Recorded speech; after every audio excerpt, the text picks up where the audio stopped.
नमस्कार, स्वागत है आप सभी का सुजस सारांश की इस क्लास में। इस क्लास में हम पढ़ते हैं राजस्थान का करंट अफेयर्स और आधार होता है हमारा राजस्थान सरकार की सुजस पत्रिका, जो कि राजस्थान सरकार के सूचना एवं जनसंपर्क विभाग द्वारा प्रतिदिन प्रकाशित की जाती है। शुरुआत करते हैं हेडलाइंस के साथ। सबसे पहली न्यूज आप देख पा रहे हैं, जयपुर मेट्रो से रिलेटेड एक समाचार है, जिसमें जयपुर मेट्रो के विस्तार के लिए 993.51 करोड़ रुपए स्वीकृत किए गए और इसको नाम दिया गया है फेज 1C। और इस फेज 1C के तहत कहां से कहां तक बड़ी चौपड़ से लेकर ट्रांसपोर्ट नगर तक अब मेट्रो पहुंच पाएगी। आगे इधर अगली न्यूज है, राजस्थान में मुख्यमंत्री बाल गोपाल योजना जल्द शुरू होगी। इसकी अभी तक आधिकारिक तारीख एक नहीं आई है, यानी कि एक कोई डेट अभी जारी नहीं हुई है, तो ये शुरू होने वाली है, जिसमें स्कूली बच्चों को सप्ताह में 2 दिन दूध मिलेगा। इस न्यूज को हम पहले भी एक बार पढ़ चुके हैं, आज वापस इसको देखेंगे। यहाँ क्या क्या दिया हुआ है, जैसे कक्षा 1 से 5 और कक्षा 6 से 8 तक के बच्चों को, यानी कि कुल मिला के कक्षा 1 से लेकर 8वीं क्लास तक के बच्चों को इस योजना के तहत सप्ताह में 2 दिन दुग्ध वितरण किया जाएगा। इस योजना का भी मुख्य उद्देश्य क्या है कि बच्चों के ड्रॉप आउट रेट में कमी लाना, यानी कि स्कूल से बच्चे छोड़ के ना जाएं, और साथ ही नामांकन रेट में वृद्धि करना, ज़्यादा से ज़्यादा बच्चों को शिक्षा से जोड़ना। इसी प्रोग्राम के तहत जैसे कि पहले चल रहा है एक मिड डे मील प्रोग्राम, ताकि बच्चों को वहीं खाना मिले और बच्चे स्कूल छोड़कर ना जाएं, तो सरकार पूरी तरह प्रयासरत है शिक्षा में ज़्यादा से ज़्यादा बच्चों को जोड़ा जाए। अगली न्यूज इधर है, मुख्यमंत्री का महत्वपूर्ण निर्णय, जिसमें 4 करोड़ रुपए स्वीकृत किए गए। किस काम के लिए? तो स्वतंत्रता सेनानी श्री बारहट का पैनोरमा बनेगा। तो श्री कुंवर केसरी सिंह बारहट, जो कि कहाँ शाहपुरा भीलवाड़ा से संबंधित है, उनका अब एक पैनोरमा बनाया जाएगा। इधर आप देख पा रहे हैं, नशे की हर डोज मौत के करीब ले जाती है, तो ये नशा विरुद्ध अभियान के तहत सरकार का एक विज्ञापन। अगले पेज की तरफ चलते हैं, जहाँ मुख्यमंत्री 19 नर्सिंग कॉलेजों का शिलान्यास करेंगे। तो दरअसल मुख्यमंत्री द्वारा बजट 2021-22 में घोषणा की गई थी कि प्रदेश के सभी जिलों में नर्सिंग कॉलेज स्थापित किए जाएंगे, जिनमें से कुछ जिलों में पहले बन चुके हैं। अब 18-19 जो बाकी बचे, उनमें अब ये शुरू किए जाएंगे, यानी कि अब इनका शिलान्यास होगा, इसके बाद इनका निर्माण होगा। इधर है अनुदान सहायता शिविर, कहाँ? सीकर में फूड प्रोसेसिंग इकाइयों को 35% अनुदान के लिए शिविर मंगलवार को लगाया गया। अगले पेज को देखते हैं, तो हनुमानगढ़ से एक समाचार है, जहां सरकारी कार्यक्रमों में गुलदस्ते और मोमेंटो की जगह अब खिलौने भेंट किए जाएंगे। इधर अलवर से संबंधित एक अनुजा निगम की ओर से ऋण स्वीकृति पत्र वितरित किए गए। और प्रदेश को मजबूत बनाने के लिए किसानों को सशक्त बनाएं, तो किसानों के हित में सरकार लगातार प्रयासरत है। हम हर दिन राजस्थान करंट अफेयर्स वाली क्लास में भी देखते हैं बहुत सारी योजनाएं जो किसान कल्याणकारी हैं। अगले पेज की तरफ बढ़ते हुए देखते हैं कि मधुमक्खी पालन, जिसमें स्वयं सहायता समूह चिन्हित करें, और इसमें श्रीगंगानगर जिला कलेक्टर ने नाबार्ड राजीव का और बैंक प्रतिनिधियों को ये निर्देश दिया। और यहाँ लास्ट में कि अब जो बजट आएगा, यानी कि बजट 2023-24 वाला, तो सरकार लगातार ये कह रही है कि युवाओं एवं विद्यार्थियों को केंद्र में रखकर यह बजट बनाया जाएगा, इसलिए आम जनता से सुझाव आमंत्रित किए जा रहे हैं। इसके बाद देखते हैं हमारा इंडेक्स कि कौन कौन सी न्यूज हैं जिनको हम डिटेल में पढ़ेंगे। तो आज 3 मुख्य समाचार हैं। एक है मुख्यमंत्री बाल गोपाल योजना, दूसरी है स्वतंत्रता सेनानी श्री केसरी सिंह बारहट का पैनोरमा, और तीसरा है प्रदेश में 19 नए नर्सिंग कॉलेजों का शिलान्यास। शुरुआत करते हैं सबसे पहले मुख्यमंत्री बाल गोपाल योजना। इसकी घोषणा की गई थी बजट 2022-23 में, और ये योजना किस तारीख से शुरू हुई है तो वो अभी जारी नहीं हुई है, यानी कि योजना अभी लागू नहीं हुई है।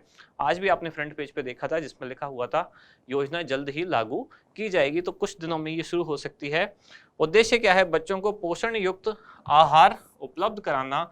साथ ही इसका मुख्य उद्देश्य पोषण युक्त आहार उपलब्ध कराना है, लेकिन इसका एक गौण उद्देश्य और है, और वो क्या है?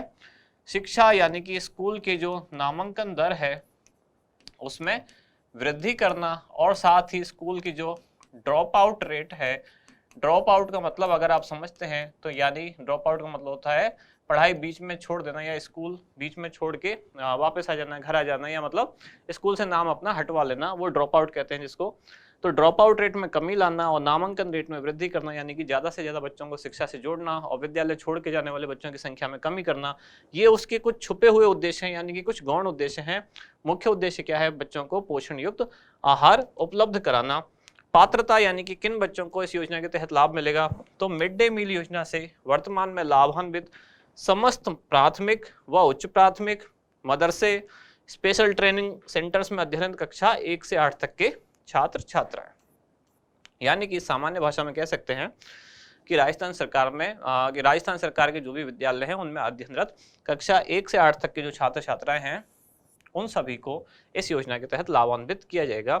एग्जाम के पॉइंट ऑफ व्यू से आपको ये याद रखना है कक्षा 1 से 8 हो सकता है 9 से 10 या 9 से 12 पूछे या कक्षा 1 से 10 पूछे या 1 से 12 पूछे, ऐसी कुछ चीजें पूछे तो आपको याद रखना है 1 से 8। आगे देखते हैं विशेषताएं क्या क्या हैं। तो सप्ताह में 2 दिन बच्चों को दूध दिया जाएगा और कौन कौन से 2 दिन, मंगलवार और शुक्रवार। और इस योजना में बच्चों को जो दिया जाने वाला दूध है वो दरअसल पाउडर मिल्क की फॉर्म में होगा और उसको बाद में जो लिक्विड मिल्क है वैसा बनाया जाएगा, यानी कि गर्म पानी में उबाल के उसको दूध बनाया जाएगा। मात्रा बच्चों को कितने से कितना दिया जाएगा, तो 1 से 5वीं क्लास तक के जो बच्चे हैं उनको 150 मिलीलीटर दूध और कक्षा 6 से 8 तक के जो बच्चे हैं उनको 200 मिलीलीटर दूध। अब यहाँ ये मिलीलीटर में दिया हुआ है, लेकिन पाउडर मिल्क तो ग्राम की फॉर्म में होगा, तो ग्राम से उसको मिलीलीटर में करके मतलब उसको लिक्विड में कन्वर्ट करके उसमें पानी मिला के तभी ये बनेगा। जैसा कि यहाँ फ्रंट पेज पे दिया हुआ भी था कि 1 से 5वीं क्लास तक के बच्चे हैं तो उसमें पाउडर मिल्क कितना होगा 15 ग्राम, और 15 ग्राम में फिर पानी मिला के उसको 150 ml लिक्विड दूध बना दिया जाएगा। और जो कक्षा 6 से 8 तक के बच्चे हैं उसको पाउडर मिल्क कितना होगा 20 ग्राम, तो उस 20 ग्राम पाउडर में बाकी की जो पानी मिला के, गर्म पानी मिला के उसको 200 ml तक बना दिया जाएगा। वापस आते हैं अपने पेज पर जहां हम पढ़ रहे थे। ये देखा हमने कि कौन सी क्लास में कितना दूध दिया जाएगा। इसके बाद अगला पेज है संचालन किसके द्वारा किया जाएगा, तो दूध का क्रय इसका खरीदेगा कौन, तो आरसीडीएफ द्वारा। आरसीडीएफ क्या है, Rajasthan cooperative dairy federation limited. तो इसके द्वारा तो दूध यानी पाउडर मिल्क जो है वो खरीदा जाएगा। और हर जिले में पाउडर का वितरण कौन करेगा, जिलेवार पाउडर मिल्क का आवंटन करेगा आयुक्तालय मिड डे मील, यानी कि जिसके द्वारा मिड डे मील प्रोग्राम चलाया जाता है। अब अगली न्यूज की तरफ ये है स्वतंत्रता सेनानी श्री केसरी सिंह बारहट का पैनोरमा। यहाँ ये लिखना है स्वतंत्रता सेनानी श्री केसरी सिंह बारहट का पैनोरमा। तो अभी अभी मुख्यमंत्री द्वारा ये घोषणा की गई कि श्री केसरी सिंह बारहट का पैनोरमा बनाने के प्रस्ताव को मंजूरी दे दी गई है। और ये कहाँ बनाया जाएगा, शाहपुरा भीलवाड़ा में बनाया जाएगा, जिसके लिए बजट कितना रखा गया है 4 करोड़ रुपए। पैनोरमा क्या होता है, कई बार आपने नाम तो सुना होगा पैनोरमा, लेकिन इसका मतलब बहुत कम लोगों को पता होगा। पैनोरामा का मतलब सामान्यतः होता है कि बहुत सारे चित्रों का एक संग्रह, जिसको दरअसल हम सामान्य भाषा में कोलाज भी बोल देते हैं। तो बहुत सारे ऐसे चित्रों का संग्रह, तो एक तरह की इनका एक ऐसा म्यूजियम या ऐसा एक संग्रहालय जहां इनकी पूरे जीवन का प्रदर्शन किया जाएगा बहुत सारे चित्रों के माध्यम से। अलग अलग इनकी जो घटनाएं होंगी स्वतंत्रता संघर्ष से जुड़ी हुई या इनके व्यक्तिगत जीवन से जुड़ी हुई जो भी बातें हैं उनको चित्रों के माध्यम से एक संग्रहालय के रूप में प्रदर्शित किया जाएगा, जिसको कहा जाएगा पैनोरामा। तो चूंकि इनका पैनोरामा बनाया जा रहा है, ये चर्चा में है, इसलिए इनके बारे में थोड़ी सी जानकारी ले लेते हैं। जैसा कि जब मानगढ़ धाम के बारे में बात हुई थी तो उससे रिलेटेड क्वेश्चन पूछ लिया गया, तो हो सकता है इनसे रिलेटेड भी पूछा जाए। इनका जन्म कब हुआ, 1872 में, कहाँ, शाहपुरा रियासत और देवपुरा गांव में। ये डिंगल भाषा के कवि थे। डिंगल भाषा में ही इन्होंने एक लिखा, क्या, इनके काव्यों का संग्रह, सोरठों का संग्रह, जिसको नाम दिया गया चेतावनी के चुंगटिए। इसमें कुल 13 सोरठे थे जो इन्होंने लिख के किसको भेजा, महाराणा फतेह सिंह को, जो कि दिल्ली दरबार, जो कब, लॉर्ड कर्जन द्वारा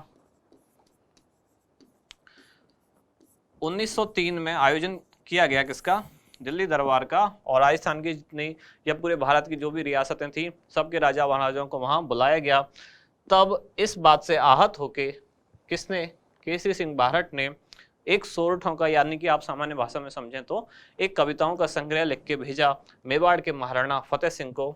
और उसमें उनको इनके स्वाभिमान का याद दिलाई, कि बताया कि इनके जो पूर्वज थे वो कितने स्वाभिमानी थे। तो आपको इस तरह किसी अंग्रेज राजा के दरबार में प्रस्तुत होने की आवश्यकता नहीं है। तो काफ़ी जो चुनौती भरी भाषा में, या कह सकते हैं कि एक इनका स्वाभिमान जगाने वाली भाषा में, इन कविताओं का एक संग्रह लिख के इनको भेजा। और इसके बाद जो महाराणा फतेह सिंह थे वो दिल्ली दरबार में नहीं गए, इसलिए ये चीज़ फेमस है। और हमारे काम की ये है कि ये नाम पूछा जा सकता है कि ये किसने लिखा है, किसके द्वारा रचित है, चेतावनी के चुंगटिए, तो केसरी सिंह बारहट द्वारा, और ये कब से संबंधित है? 1903 दिल्ली दरबार, जो किसने आयोजित किया था? लॉर्ड कर्जन ने। और ये डिंगल भाषा के कवि भी थे। साथ ही ये क्रांतिकारी रास बिहारी बोस की जो क्रांतिकारी विचारधारा थी उससे बहुत ज़्यादा प्रभावित थे।